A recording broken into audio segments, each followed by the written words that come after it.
Hey guys, it's Destiny, and in today's video, I'm going to be telling you everything you need to know about Honkai Star Rail. And without further ado, let's get straight into it. So to begin, Honkai Star Rail is going to be an open world turn-based RPG where you can fully explore the world, do side quests, main quests, and so on. Throughout the world, there will actually be space anchors, which are similar to the Archon statues in Genshin, where when you approach them, you can actually heal yourself. So this is a way you can heal in the overworld, or rather the open world, and that is just a thing you can do while you are not in combat, similarly to Genshin. Now, the combat is the biggest difference between Star Rail and Genshin Impact and Honkai Impact. So how the combat works is that it's very similar to games like Persona 5, where you need to approach an enemy or they will approach you and the combat starts, which the combat starting cues into basically the turn-based elements of the game. But before you get into a fight, what you can do is break an enemy's defense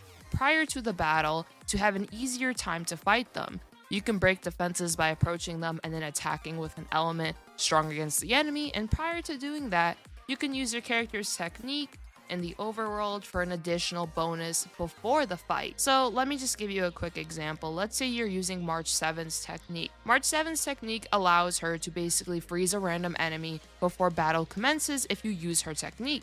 So you initiate the battle, and because you use her technique prior to battle, she will be able to freeze a random enemy at the start of combat. Everyone's technique is different in the game, so you just have to decide whose technique you want to use before battle, and preferably you should use, someone's element who is strong against the enemy, and in the game it'll show you a little bar that will tell you what the enemies are weak to if you aren't sure about that. So once you actually start combat, or if you get forced into it if the enemy actually approaches you instead, the battle system is pretty simple from here, I'd say. So your attack within a turn is based on your speed, and if your speed is higher than the enemy's, then you'll attack before the enemy does, which that's a pretty basic thing for speed stats in most games. If you are faster than the enemy, you will attack before the enemy, and vice versa. If you are slower, you will get attacked and they will be able to go before you. And throughout battle, you can use normal attacks, skills, and your ultimate. And your team synergy can make battles very smooth or quite the opposite. Team synergies in comps will be very essential to this game, especially because it is turn-based, and having those dedicated supportive characters with damage dealers will be very important for harder content throughout the game. Additionally, if you are enjoying this video so far and this video is helping you out, make sure to hit the subscribe button and let's carry on. As for the actual characters, there are 7 elements and 7 paths. What the elements are basically, well, what elements are in most games. It is what a character's element is, and what their element is what damage they will deal. Such as if a character is a fire element, they'll do fire damage, such as Himiko in Honkai Star Rail. She is a fire character, or rather a fire element character, so she will inflict fire damage. The paths are classes, however, which are basically the intended roles. And for the intended roles, I can give you a few examples. So there can be preservation, which is the tank role. As you know, most tanks are defensive and they do their best to keep your other teammates alive while taking as much damage on themselves as possible.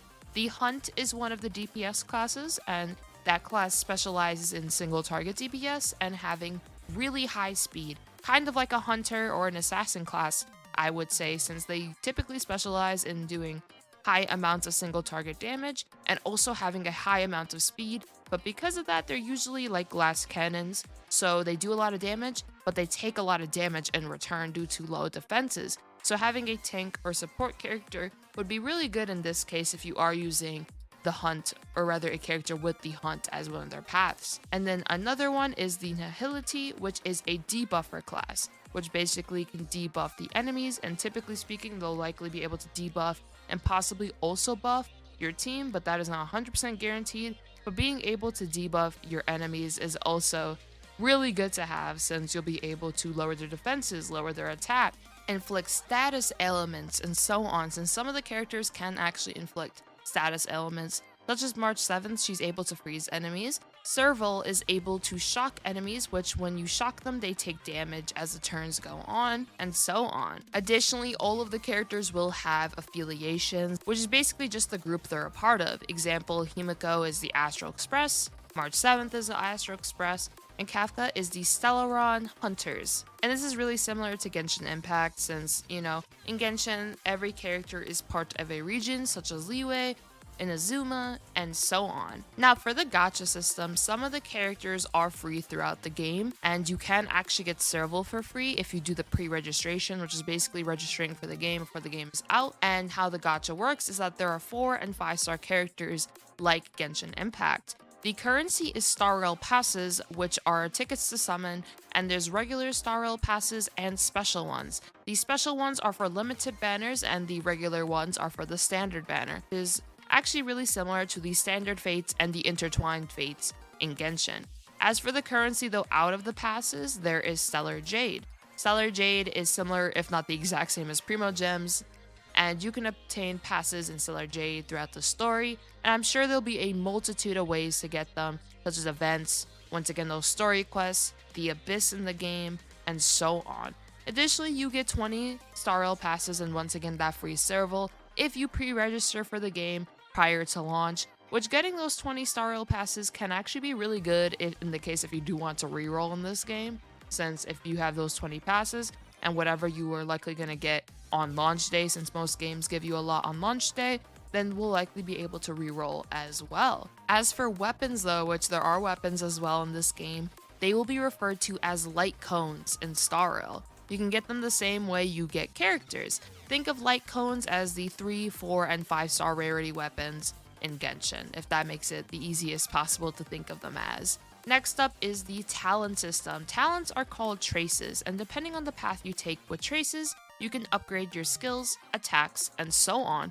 You can also farm relics, which are just like artifacts, and you can get magic relics to have set bonuses to make your team stronger. So overall, there are a lot of features in Star Rail. I try to basically sum up all the main ones that really do matter, how the game works, how the combat works, how the gacha system works, and so on. Once the game is out, I of course will be covering that way more in depth. And if you guys do want to see all of that, and this video did help you out to understand Star Rail a lot more, which surprisingly enough, I feel like if you played Genshin, Star Rail isn't too different. I just feel like the combat system and the paths is the main difference in my opinion. Because I feel like a lot of the things are definitely similar to Genshin, such as how to summon. Even though there are Star Rail tickets instead of the fates, it's still a really similar system. Like there's basically Stellar Jade as in Primo Gems. There is the talent system, which are called traces instead. There's relics like artifacts. Like there's a lot of similarities. So I feel like if you played Genshin, it'll be really easy for you to also transition into this game. You just have to get used to the turn-based combat, which I did explain, obviously, in this video. So overall, I hope you guys enjoyed. Make sure to subscribe for more, obviously, if you want more guides, reactions even, because I will be doing reactions as well soon once we get more trailers and so on. And once again, if this video did help you out, let me know down in the comments below. Tell me if you're excited for Honkai Star Rail, and if this video once again helps you guys out. And I hope you all have a nice one. Peace.